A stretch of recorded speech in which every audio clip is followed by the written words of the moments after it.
जरूरत से ज्यादा सुंदरता गुण नहीं है, दोष है। माता अहिल्या पत्थर की क्यों बनी?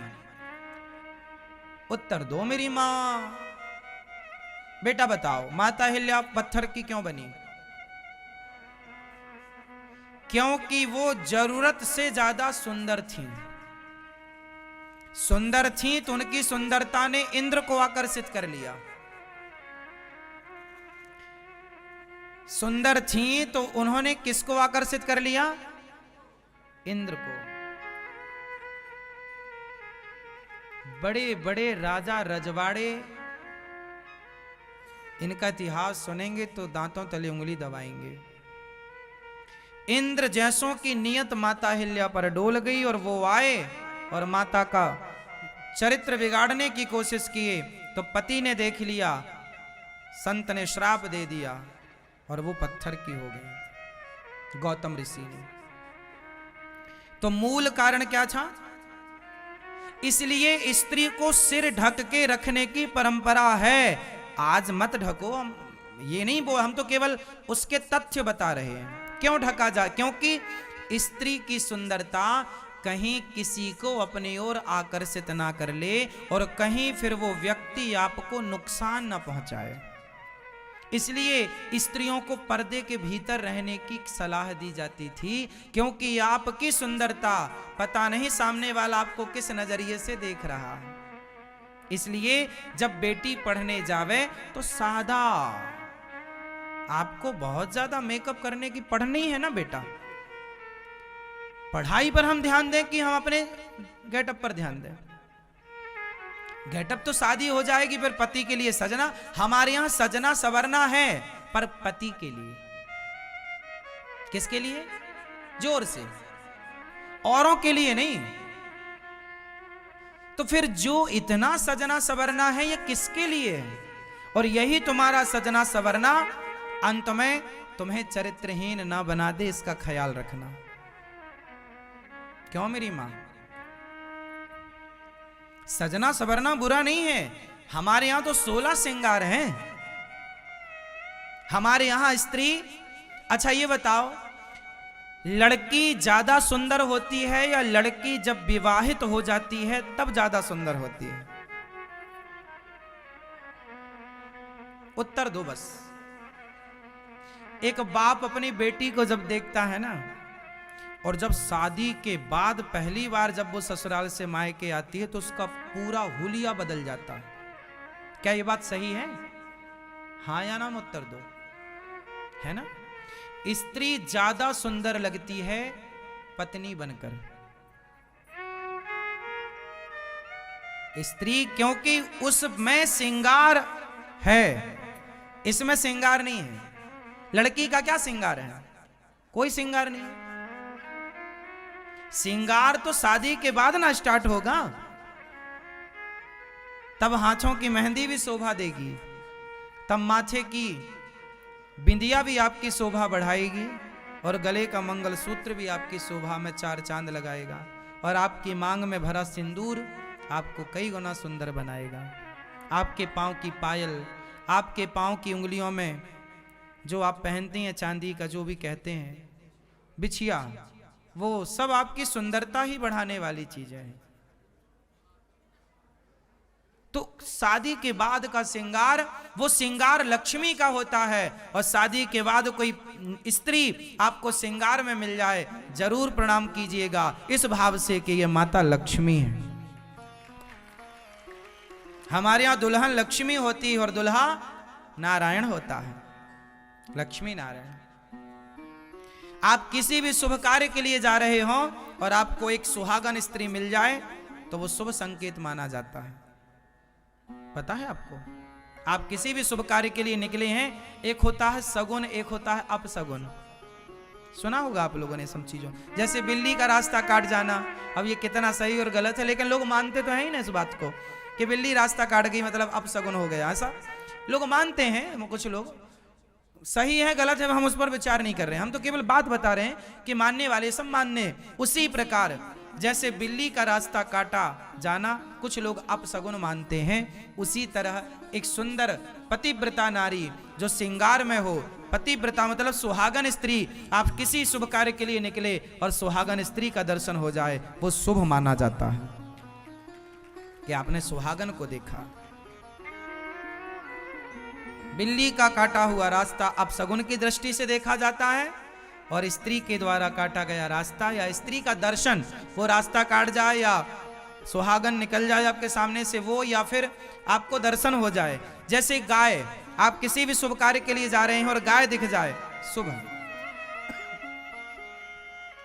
गाय का दिखना, सुहागन स्त्री का दिखना, भक्त का दिखना, संत का दिखना, ब्राह्मण का दिखना, बच्चों का दिखना, सब शुभ माने जाते हैं।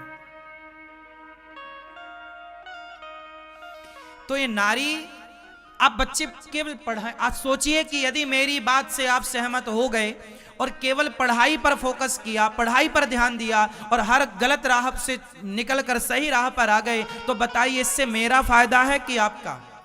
तो ये जो मैं बातें कर रहा हूं, ये मैं अपने फायदे के लिए या समाज हित की बातें हैं? अब कोई बुरा ना माने मेरी बातों का, क्योंकि आप सबके हित के लिए हैं। मैं अपनी बात बताऊं, और मैंने जो प्रैक्टिकल किया वही मैं आपको बताता हूं। मैं जब पढ़ता था तो सिर्फ पढ़ता था। आप आश्चर्य मानेंगे, आप माने, हो सकता आप में से कुछ लोग ना भी माने, मैं जब पढ़ता था तो मैं कंघी नहीं करता था कभी। मेरे पास शीशा नहीं था, दर्पण, मैं अपना फेस नहीं देखता था, कभी नहीं देखता था। कभी देखा तो देखा, ना तो चेहरा देख, ना तो क्रीम, ना तो पाउडर। ठंडी में गाल सब फटे फटे रहते थे, हाथ बिल्कुल फट जाती थी, नारियल का तेल चुपड़ लेते थे। आजकल के तो छोटे छोटे बच्चे क्रीम लगाते हैं मस्त। नहीं, क्रीम देखो, आप अपने गाल ना फाड़ो, हाथों को ना फाड़ो। हम तो अपनी सिचुएशन बता रहे हैं कि हम लोगों को इतना ज्ञान नहीं था। नारियल का तेल लगा लेते थे जब कभी मिल जाए तो। बाकी आप देखो, अपने गाल, अपने होंठ ना फटने दो, ऐसी स्थिति आपकी भी नहीं है। लेकिन फिर भी जो समय अपने साज सज्जा में खर्च हो वो पढ़ाई में खर्च हो। हमने केवल पढ़ाई की।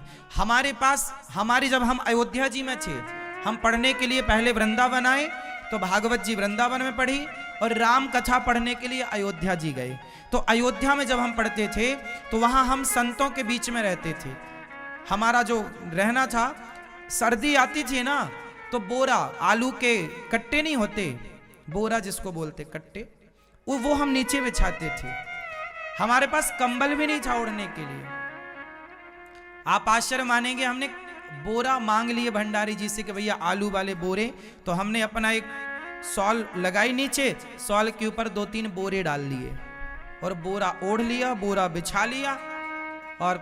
और हमारे टाइम पर उस समय 7 बजे, 7:30 बजे ब्यारी मिलती थी। ब्यारू मतलब शाम का भोजन।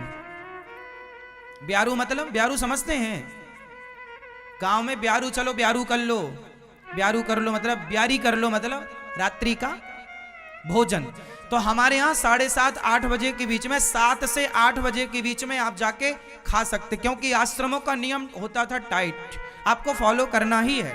और मैं रहता था वहीं, तो उसी समय हमारे गुरुजी पढ़ाते थे, और पढ़ाने कहाँ, 2 किलोमीटर दूर। अब 7 से 8 के बीच में मेरी क्लास थी रामायण की, रामचरितमानस की। अब या तो मैं क्लास अटेंड करूं, या तो उसी समय खाने का है, तो या मैं खाऊं या क्लास। तो मेरे पास 2 ऑप्शन थे, या तो खाना चुन लो या तो क्लास चुन लो। तो मैंने खाने को नहीं चुना। मैं रात्रि का भोजन तब भी नहीं करता था जब पढ़ता था, क्योंकि रात्रि के भोजन का जो टाइम था वही गुरुजी के पढ़ाने का टाइम था। और मैं गुरुजी से ये नहीं कह सकता था कि आप चेंज, क्योंकि हम जैसे कितने बच्चे दूर दूर से आके वहां पढ़ते थे, तो हम पढ़ते थे। तो हमने पढ़ाई को महत्व दिया, पढ़े, शकल कैसी है ध्यान नहीं दिया, पहन क्या रहे हैं, कपड़े क्या पे, कहां सो रहे हैं, क्या खा रहे हैं। फिर हम लोग, फिर रात्रि को हम खाते थे कि नहीं, वो आपको बता रहे हैं। फिर हम जैसे बच्चों के लिए आश्रम में एक नियम बनाया गया कि जो बच्चे पढ़ने जाते हैं, रात्रि की ब्यारू नहीं कर पाते, रात्रि का भोजन नहीं कर पाते, उनको सवेरे 6 रोटी एक्स्ट्रा दी जाए। तो सुबह का भोजन हम लोगों का होता था 1 बजे, दोपहर का भोजन कितने बजे होता था? सवेरे बाल भोग होता था, चने मैं ही बनाता था, सबके लिए नाश्ता मैं बनाता था, मेरी ड्यूटी थी। तो मैंने नाश्ता में सबको चने में सुबह चने खाता था, चने, तो नाश्ते में चने, और फिर 1 बजे भोजन मिलता था। तो 1 बजे भोजन के समय पर हमें एक्स्ट्रा 6 रोटी मिलती थी, गिनकर, नियम मतलब नियम, 6 रोटी मिलती थी। तो वो 6 रोटी हम रखते थे शाम के लिए, क्योंकि शाम को भोजन मिलना नहीं था अपने को। तो 6 रोटी वो और नमक ला के रख लेते थे। अचार भी नहीं था, अचार भी पैसों से कौन खरीदे, पैसे थे ही नहीं। हम तो सब फ्री में पढ़ने वाले थे ना, फ्री वाला, फ्री रहना, फ्री खाना, फ्री पढ़ना। पैसे पिताजी के पास इतने थे नहीं कि वो पैसे से पढ़ाएं। तो शाम का 6 रोटी जब हम पढ़ के 8 बजे आते थे, 8:30 बजे, वहां से 2 किलोमीटर पैदल जाना, पैदल आना, और रोज हम हनुमानगढ़ी का दर्शन करते थे, कनक बिहारी जी का दर्शन करते थे, रोज सरयू जी स्नान करते थे, रोज जितने दिन रहे। और फिर आके रात्रि को खाएं अपना नमक रोटी खाई। कभी किसी ने, कभी सवेरे सब्जी भी रख लेते थे, शाम तक चल जाए तो चल जाए, ना महक पाए, तो वो खाएं और बस ऐसे पढ़ते थे। ना तो खाने पर ध्यान, अल्पाहारी, ग्रही, त्यागी। विद्यार्थियों के लक्षण क्या है? चकाचक खाओगे तो पढ़ोगे कब? आपको ना जुनून होना चाहिए, पागलपन, पागल। पढ़ाई जो बनना है ना, उसकी दीवानगी होनी चाहिए, पागल। आश्चर्य मानेंगे ये दास, मुझे भागवत करना था। मैंने सोच रखा था मैं केवल भागवत सुनाऊंगा, केवल भागवत जी करूंगा, सबको सुनाऊंगा, सही राह दिखाऊंगा। उसके लिए मैंने सब कुछ किया और सारे अच्छे काम किए, मैंने बुरे काम एक भी नहीं किए। मेहनत की तो करना पड़ा तो की, मैंने पीछे नहीं हटा। मैं 4 बजे तो मैं जाग जाता था। और ये माघ, अभी माघ आने वाला, ये पोष खत्म होगा तो माघ आएगा। इस महीने में, अभी वर्तमान के इस महीने में, आज मकर संक्रांति है, इस महीने में भी मैं सवेरे 4 बजे उठ करके सरयू जी नहाने रोज जाता था। नहाकर दौड़ के जाना, 2 किलोमीटर दूर थी आश्रम से, 2 किलोमीटर दौड़ के जाना, 4 किलोमीटर रोज। बढ़िया। तो जीवन में त्याग चाहिए, तप चाहिए। तुम शराब पी के नाचोगे किसी स्त्री पुरुष के संग तो इतिहास क्या रचोगे, क्या समाज के लिए करोगे? समाज के लिए कुछ करना हो, देश के लिए कुछ करना हो तो त्याग चाहिए, तपस्या चाहिए, जुनून चाहिए। हाँ या ना? यदि आप त्याग कर लें, तपस्या कर लें तो आप सफल हैं। सफलता के पीछे आपको नहीं भागना, सफलता आपके पीछे भागेगी।